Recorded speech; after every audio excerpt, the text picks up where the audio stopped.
hard to see. I want to make sure everyone gets a chance to get seated. But good afternoon, ladies and gentlemen. I'm Dave Deptula, Dean of the Mitchell Institute for Aerospace Studies, and welcome to our panel on building capacity today while innovating capabilities for tomorrow.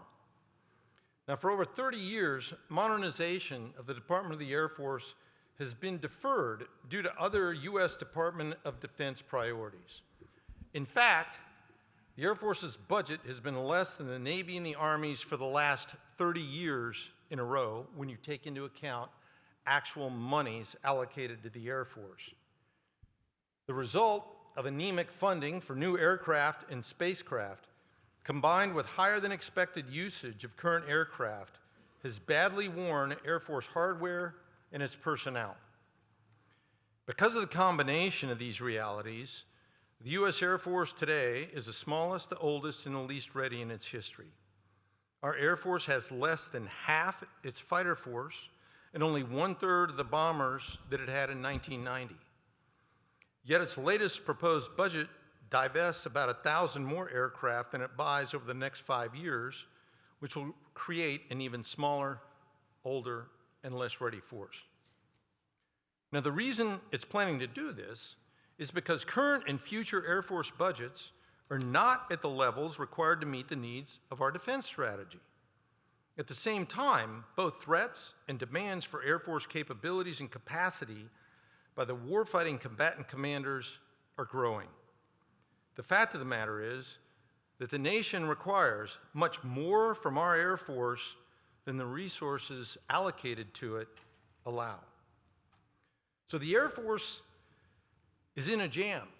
It's forced to do the only thing within its power it can do, and that's divest current force structure in an attempt to invest in future requirements. Unfortunately, this approach generally has not worked, as the Air Force has no control of the money it saves through divestments. It all goes back into the U.S. Treasury, and it's not earmarked for future Air Force spending. So decades of this kind of square corner that the Air Force has been put into were the result of inadequate budgets that are exactly what's forced it to choose between modernization, force size, and readiness. Unfortunately, the increased demand for Air Force capabilities without adequate investment has resulted in the reduction of all three to precarious levels. So, the challenge is, what's the plan to build back our Air Force to the capacity necessary to meet the challenges specified in our defense strategy while also innovating to better prepare us for the threats of tomorrow? Now, I'm extremely pleased to introduce to you the panel that we've assembled to dive into this challenge. We have Representative Kahele from Hawaii, Representative August Pfluger from Texas, and retired Colonel Mark Gunzinger. Congressman Kahele is in his first term in office and represents Hawaii's 2nd Congressional District. He currently serves on the House Transportation and Infrastructure Committee and the House Armed Services Committee. He's a combat veteran, a C-17 pilot, and commissioned officer in the Hawaii Air National Guard, where he continues to serve as a lieutenant colonel at Hickam Air Force Base. Congressman Pfluger is also a freshman in the House and represents Texas' 11th Congressional District. He's a colonel in the Air Force Reserve and spent 20 years on active duty flying the F-15C Eagle and the F-22A Raptor. Matter of fact, we actually used to fly F-15 together at Hickam Air Force Base in Hawaii. Mr. Gunzinger is the Director of Future Concepts and Capabilities Assessment at the Mitchell Institute. He's a retired colonel in the United States Air Force with more than 3,000 hours in the venerable B-52, the youngest of which is over 60 years old. Gonzo also served as a director on the National Security Council staff, as a Deputy Assistant Secretary of Defense for force planning, and in other DoD leadership roles. So thank you all for being here, taking the time. They made an effort to get over here because of vote in the House. So I appreciate you being here on time and offering your thoughts on this important, critical issue. What I'd like to do is ask Gonzo to come up front. He's my co-author on our latest report, Decades of Air Force Underfunding Threaten America's Ability to Win He'll give us a brief overview, and then we'll dig into discussion with our senior congressional representative. So, Gonzo, over to you.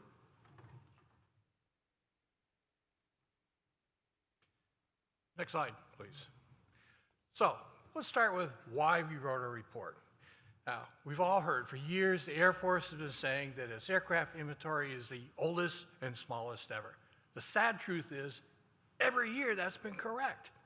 30 years of underfunding has created a high-risk Air Force that is not sized for your peer conflict and other defense strategy requirements. Now, that's a problem for all the services because no joint force operation can be conducted without the capabilities the Air Force and the Space Force can bring to the fight. So, as you see on the slide, this little red triangle, the iron triangle, the Air Force has been caught in that deadly triangle for years, where it had to trade off its readiness to help fund some modernization, and trade off its capacity to help maintain its readiness, and so forth, so on. The problem is the Air Force cannot break out of that triangle without more resources. Plus, its readiness is already too low, it's already traded off its capacity, and we cannot further delay its modernization because its aircraft are simply too old. So we present an evidence-based approach for why DoD should increase funding for the Air Force. Next. So this is a snapshot that represents the Air Force inventory trends starting in 1989. You can see by 1999, both bomber and fighter force have been decreased by about 40%. The third columns are today's inventory, and the fourth column are primary mission aircraft only assigned to combat squadrons after subtracting test training and other non-combat tails. In the last columns, we apply mission-capable rates. So you can see any given day, we've got about 59 mission-capable bombers ready to support global operational requirements. As the oldest Air Force aircraft are about 29 years old across the board. Its F-15s and F-16s have hit the 30-year mark. And of course, you already mentioned B-52 and KC-135 is over 60 years old. But the real point is, fighting China with a force that is this old and does not have enough stealthy aircraft and does not have enough capacity is going to drive attrition rates that we haven't seen since World War II. And the Air Force doesn't have the inventory or the trained aircrew to replace those losses. Next. So this illustrates how that force might stack up against a defense strategy which requires the Air Force to size its forces for homeland defense, nuclear deterrence, a peer conflict, and to deter a lesser aggressor elsewhere. And those are all additive requirements. So we added up that demand in the third column, and you see the Air Force runs out of tails before it runs out of requirements. And then the fourth column, we added capabilities needed to credibly deter, if necessary, fight a Russia that takes advantage of us being engaged against China in the Indo-Pacific. And you can see we simply lack enough iron. And just a foot stomp, no other service can make up for these shortfalls. No other service can respond from outside the Pacific theater within hours to begin to blunt a Chinese invasion on Taiwan or in the South China Sea, and then halt, and then win. Next. So our report addresses a DoD practice that paints a false picture of the Air Force's budget. We're talking about pass-through funding, which is appropriated as part of the Air Force's budget, but the service cannot use to organize, train, and equip. It goes to other non-service organizations. The dark blue line shows the Air Force budgets that DoD has reported to Congress, which includes that pass-through. And pass-through practice also obscures how resources are allocated to the services. Next. The light blue line, we took out the pass-through. And that's the Air Force's real budget. And pass-through in the last budget was about $40 billion. The next budget is about $40.1 billion. That's a lot of money. $40 billion could buy 400 F-35s, just to provide a little context. So, next slide. We took the pass-through out of the Air Force's budget and we put it where it belongs, into DoD's other funding category, which goes to defense agencies and other non-service organizations. and that's the purple line. And from that, you can see at times, well, for over a decade, the Air Force wasn't even third in the queue behind the Army and Navy. It was fourth behind other DoD organizations. Next. You all heard of Valley of Death?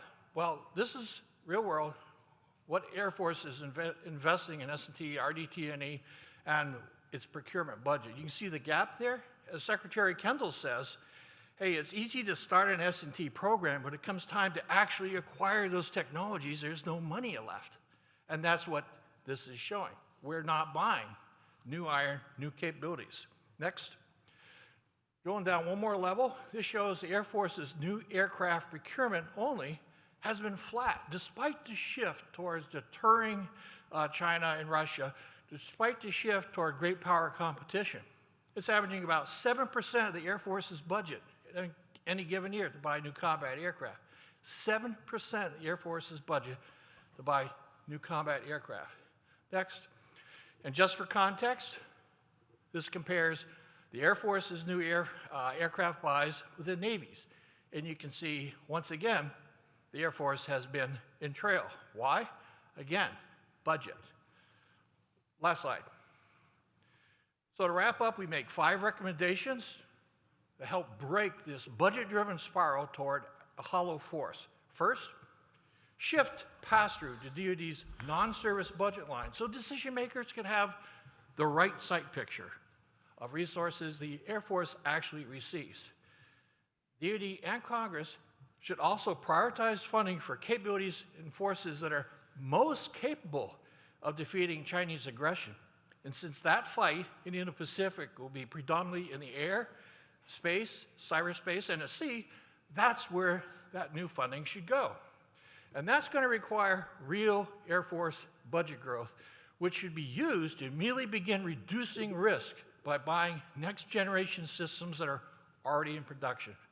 And finally, we can talk about this a little more, but the Air Force would benefit from a force sizing construct that explains to Congress, this is the force we need to execute the defense strategy, and this is what we can afford given our budget, and the delta between is risk.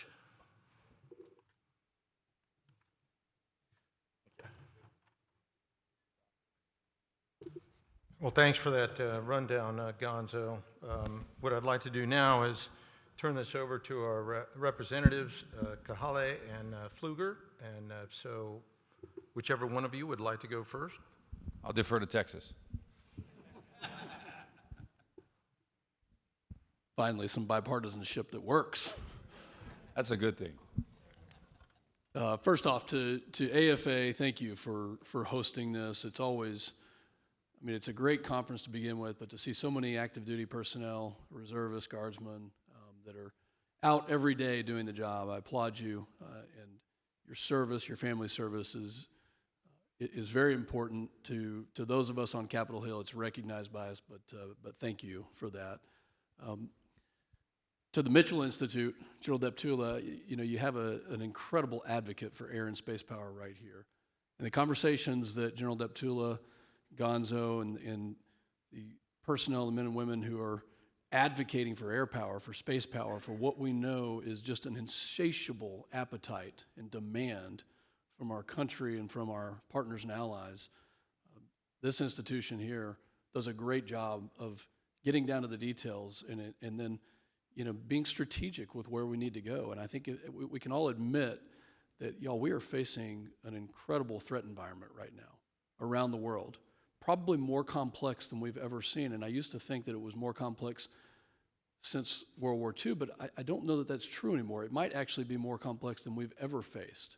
You look at what happened in Ukraine, you see the major powers that are acting in ways that are aggressive. What's going on with violent extremism, not just in the Middle East, but throughout the rest of the world. The cyber domain is as active as it has ever been for malign reasons. And then you look at China and the Chinese threat and the threat of Xi Jinping's legacy resting upon reunifying China and Taiwan. And these are real impacts. They're real threats that we face. And when it comes to the ways that the Department of Air Force can not only deter, but if needed, defeat, we have to be clear-eyed about it. We have to be realistic. We, I don't believe, have recovered from what the negative effects of sequester and the patchwork of continuing resolutions that have gone on across the river from the Pentagon.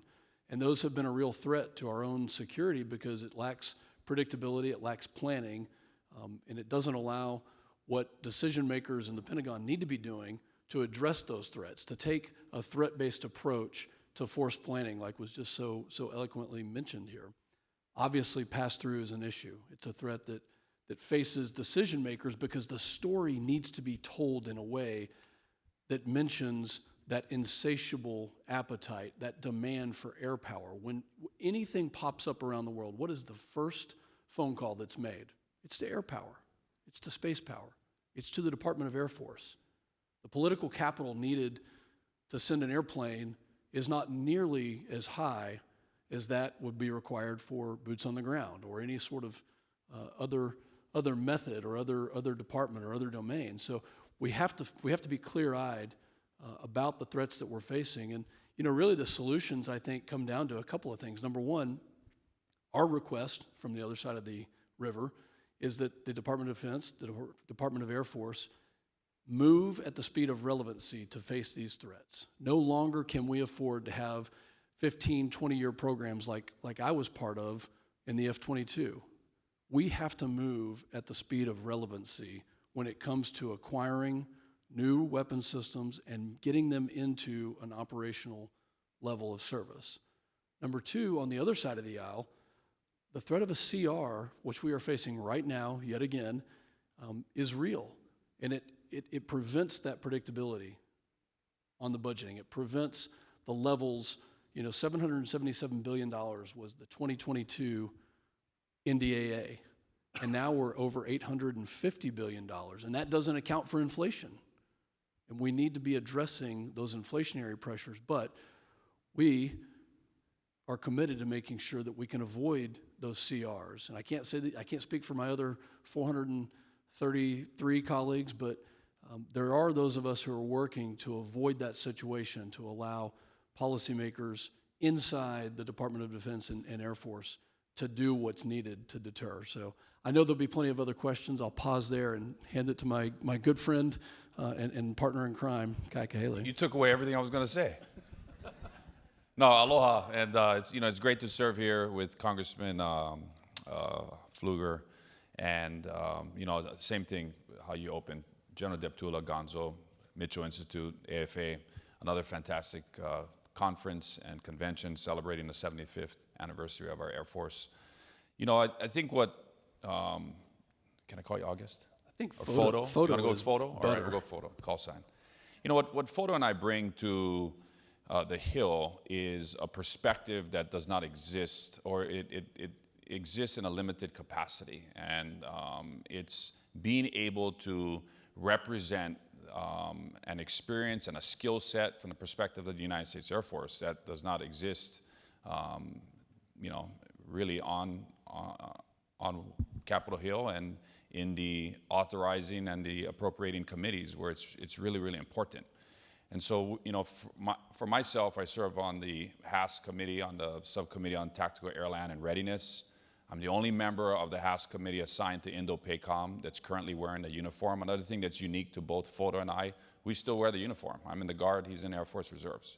And so we continue to bring that perspective to the Hill, and I hope over the next 30 or 40 minutes we can shed a little bit of light onto what some of our colleagues are thinking when we have these discussions with them, especially on the appropriating and the authorizing committees. What are some of the challenges that we see when the Secretary of the Air Force and the Chief of Staff of the Air Force come to the committees to present their budgets based on the requirements of the National Defense Strategy, what's coming out of the White House and out of OMB, and some of the challenges that we're currently facing right now, and Gonzo highlighted them, right? The most important thing that our Department of Defense and the Congress is focused on is protecting the homeland, is being ready to fight tonight against a near-peer adversary, to deter other adversaries, and to be able to provide the type of strategic deterrence that is critically important for the security of our nation. And so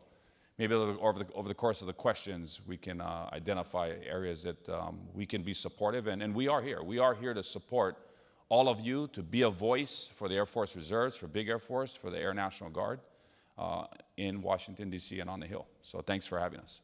Well, thank you both for those remarks, and Gonzo again for the overview of the presentation. Let's dig into some of these issues as you suggest in a little bit more detail. One of the items that you mentioned was the National Defense Strategy. And we all know in here that relatively recent change if you look over the last 30 years, but the latest National Defense Strategy plans only for a force capable of fighting one conflict at a time. But we face multiple threats. You all know what they are. I'm not going to waste time by itemizing each one. But the question to you all is, does the Department of Defense force planning approach need to change? And if so, how should it change to ensure that our military has both the capacity and capabilities needed to compete and win against multiple threats, not just one?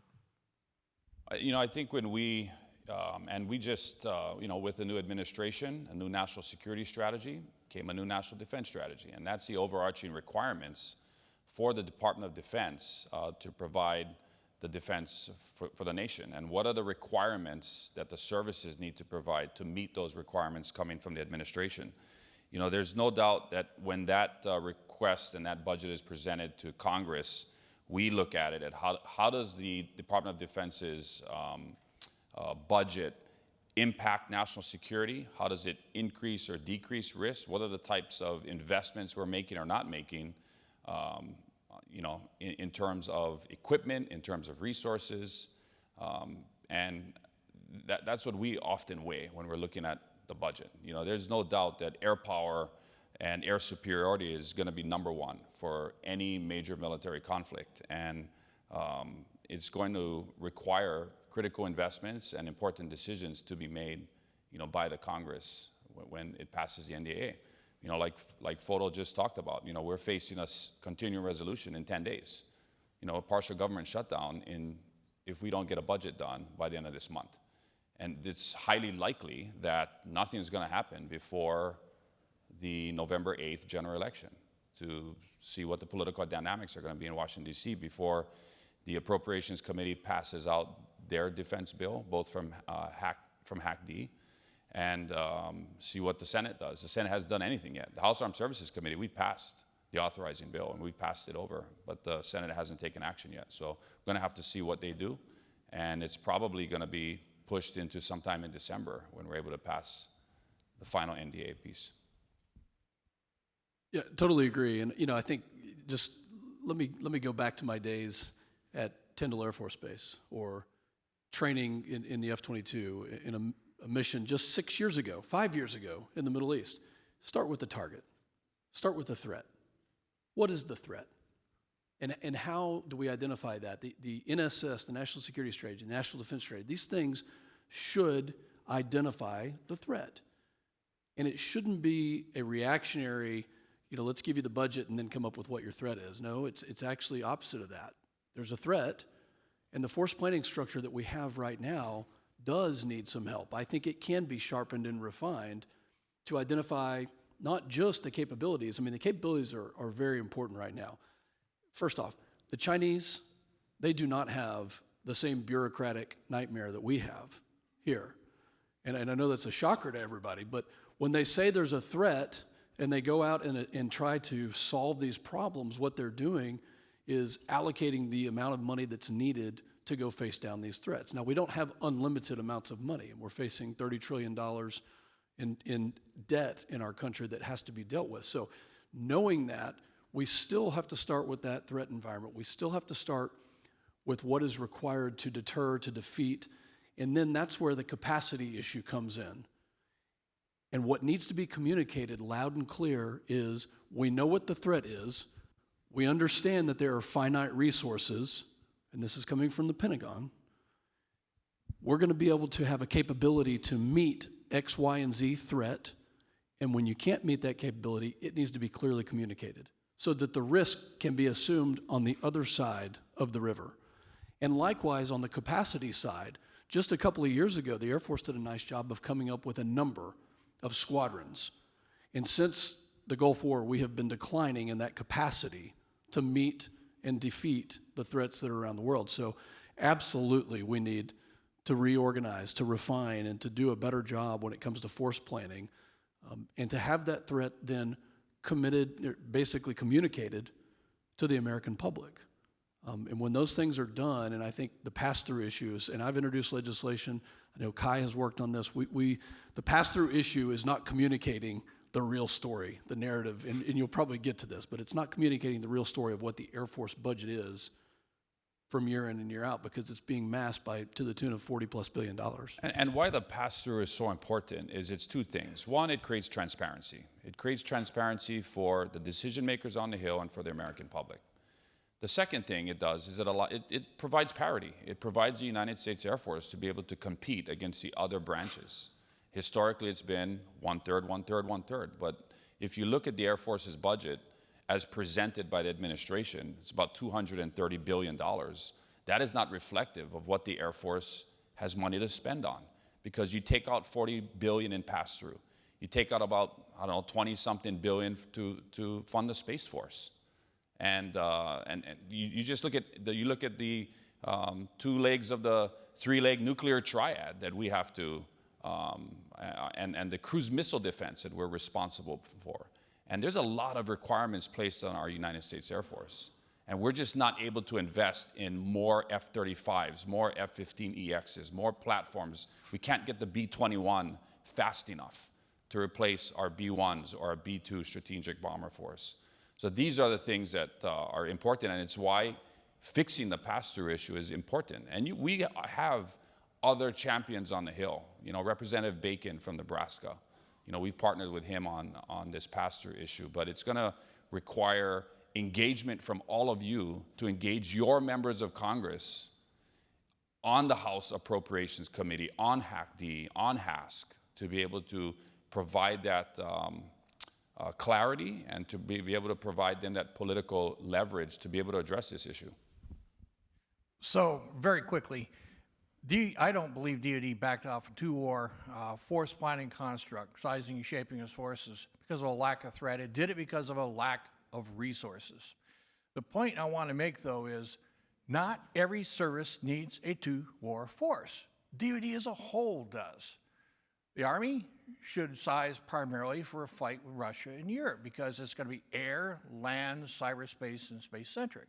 In the Indo-Pacific, it's going to be air, maritime, space, and cyberspace-centric. So the Navy Marine Corps should size for the Indo-Pacific, but remember I said air for both theaters. The Air Force must size its forces, its capabilities and capacity for both the Indo-Pacific and for Europe. And it's the only force that's going to be able to deploy and employ its forces, again, within hours, to begin to blunt an invasion by a peer adversary and then bring it to a halt. Thanks for that. Back to our congressman. How does Congress currently view the way forward when it comes to building a force that can combat this array of threats that we've talked about that the country now faces? And is there any consensus within Congress on their awareness of these threats and what our future force size and structure should look like? I'd just add one more on there, is have the consequences of Russia invading Ukraine garnered any attention? It doesn't on the Hill to the degree on what we ought to be attuned to, vice just giving more money to Ukraine. Great questions. Nothing like a crisis to be able to help shape, our own, shape and refine our own plans. Yes, there is consensus, I believe, on what that threat is and on what, we should be focusing on, and that is China. And it's not just their military threat. It's an all of the above threat, whether it's Belt and Road, through their economic policies, whether it's their cyber activities, or obviously their conventional and non-conventional military force and the structure that they have. So I think that if there's one bipartisan consensus issue in Congress right now, it is the threat of China. Now, I think this is where we take a step back, and one of the issues, and I serve on Homeland Security and I serve on Foreign Affairs, which is a good complement to Takai and his Armed Service Committee.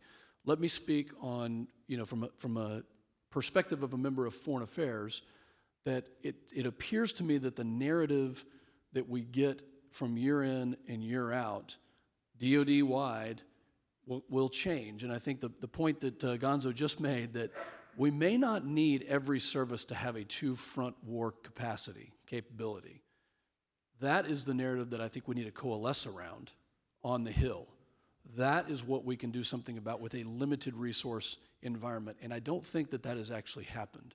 And I think that we would do ourselves a lot of good from a national security strategy on down to the resources that are appropriated by coalescing around that. When it comes to Ukraine, I'll briefly say a lot of lessons have been learned. And I think one of the key lessons that everybody in this room that is here at AFA should take away from it is the job that you do is so incredibly important. It is the game changer when it comes to the ways in which we will fight wars. And without the air superiority, without the ability to fight in a true joint environment, I mean, we have seen the Russian military all but crumble against the Ukrainian force. I mean, I was in Kyiv 18 days prior to the invasion, talking to Zelensky. And he had his Minister of Defense there. He had multiple people in his cabinet. And they were confident at that point in time that they were going to put up a good fight. But I don't think anybody could have predicted just how important air power is. And you see the lack of ability of Russia to project air power, but it's because they didn't take the lessons seriously. They had the time to learn it in Syria. They had the time to learn it in other, wherever there are other deployments in the Mediterranean and other areas, and they didn't do it. So I hope that Capitol Hill will take those lessons and run with it. I think when in the conversations I've had on HASC and seen different members debate, I know that they get upset when we are not able to get the platforms on time, on schedule, what we ordered, and we can talk about F-35, we can talk about the KC-46, but it's going to take a whole of government effort with the defense industry to be able to produce the platforms that we've ordered and produce it on time and on schedule, what the American taxpayer paid for. At the same time, Congress sets the conditions for that defense industry. And when we say we're going to order 700 F-22s and we buy 184 of them, and they create a production line to mass produce F-35s and F-22s in these platforms, and we don't buy what we say we're going to buy, and we close down hot production lines prematurely, that affects the defense industry. And so there's going to have to be a relationship that's a working relationship with the defense industry and Congress so that we can prioritize what we need. There's no doubt we need as many fifth-generation fighters as possible. We should be at 80% right now. Our combat air force should be at 80% fifth-gen, and it is not. We're still flying F-15Cs and Ds. We're still flying Vipers that were designed and built in the 60s and 70s. And, if you go to the operational level, and just look at the sortie generation rates and our Eagles down at Kadena, which is probably the closest to the fight for Taiwan, these airframes are being flown way beyond what their life expectancy would have expected to be. And so they're being restricted. Guys can't go out there and pull as much G's and fight how they want to fight because they just can't do it with the aircraft. And so what are we going to replace that with? Well, we're going to put F-15EXs at Kadena. Well, we just ordered 24 F-15EXs in the latest NDA. Is that enough F-15EXs that we just ordered? We want to divest to invest. We want to divest the Block 20 F-22s. Is that a good decision to make? Right now, you see in the House Armed Services Committee, it is not. We would rather take those, dozen or 2 dozen or so Block 20 F-22s, because we're not building any more of them, and make them into Block 33s or whatever they are. And so we have another squadron available if we need fifth-gen F-22s. And so those are the decisions that I hear often, and we try and weigh in as best as we can on the committees that we serve on.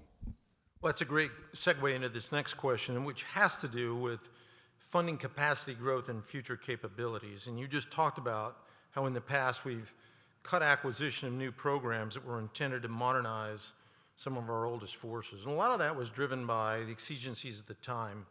It happened both to the F-22, as you mentioned, as well as the B-2. You know, we were originally supposed to buy 132. We ended up buying 21. So how would you characterize risk right now to programs that are critical to our future, like the B-21, like the KC-46, T-7, F-15EX, F-35, and NGAD? Are the resources going to be available to buy enough of these platforms to meet our Air Force global operational requirements? You know, because the Air Force has a budget it has, they approach Congress with, we want to divest to invest. We want to retire aircraft so that we can take those resources into new platforms or additional platforms. And sometimes what you're seeing is Congress push back, because if we're not replacing an aircraft real time with another platform, then that's going to, of course, increase the amount of risk that we have. And so I think that's one of the challenges that, you know, we deal with every single day. I'm going to go back to the threat-based approach here. When do we need these aircraft to come online? When were they planned to come online, and why were the weapon systems, and let me just step away from saying aircraft, when were the weapon systems designed and needed to be available?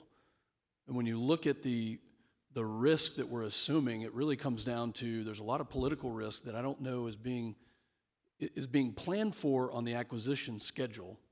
And I'll specifically talk to China here. When are we going to reach our peak risk with regards to China? Is that next year? Is it 2025? Is it 2027, 28, 29?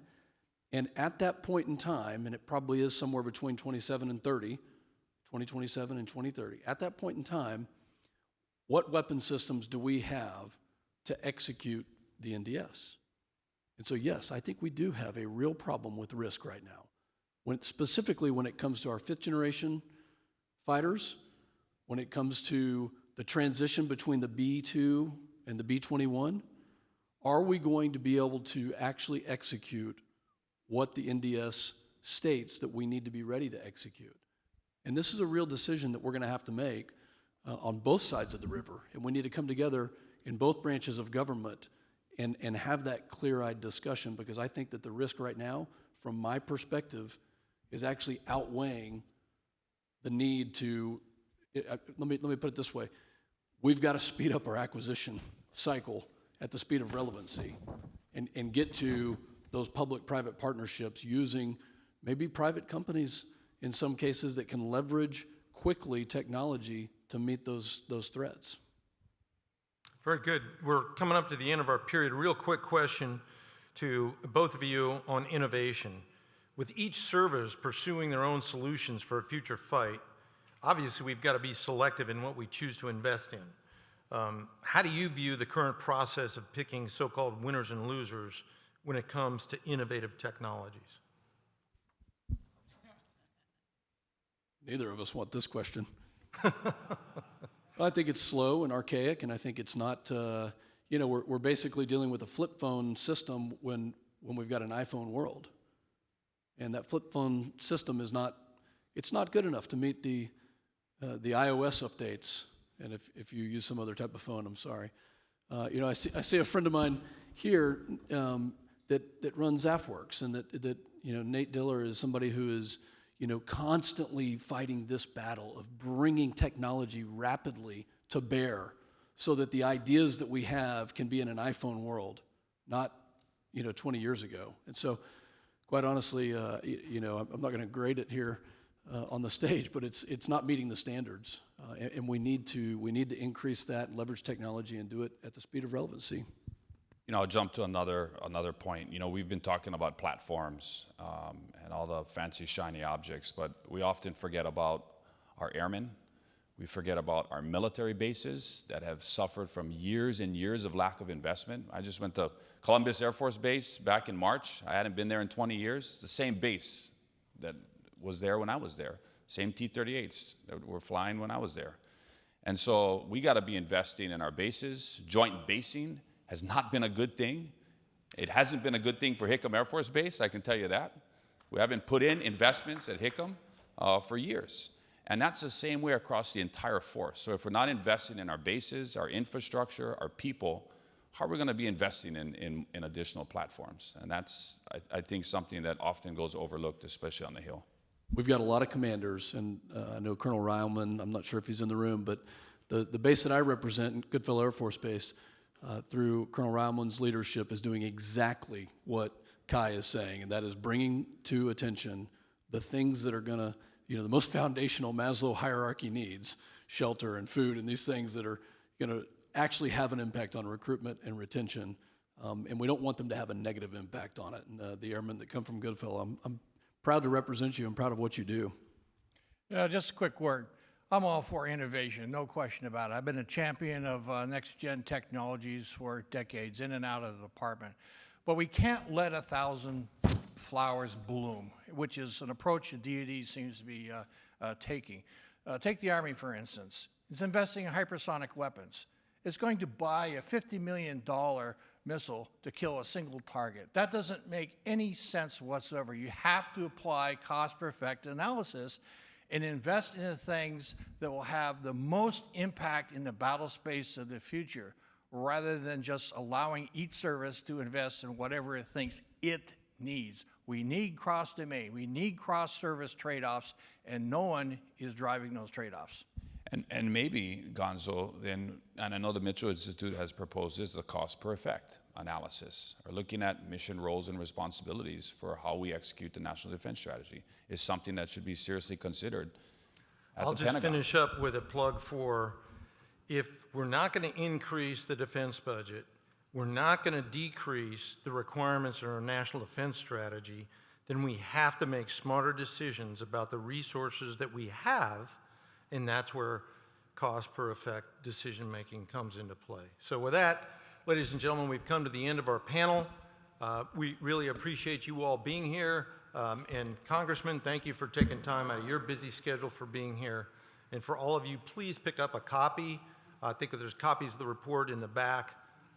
Read it, commit it to memory, and use it to make the case that our Air Force needs more funding. With that, have a great aerospace power kind of day. Yeah.